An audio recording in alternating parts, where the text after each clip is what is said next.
Hi guys! Nandito tayo sa Thai food restaurant, Lotus Thai Food.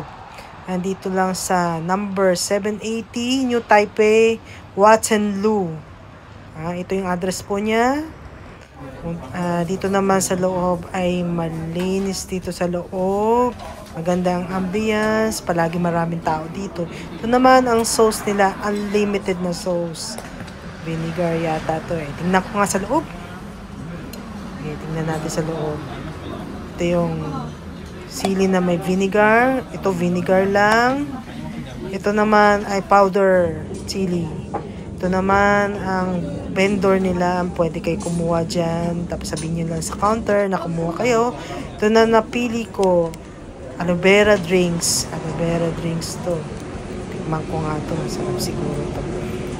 Ito yung aloe vera ng Thailand. Ito naman, cold coffee nila.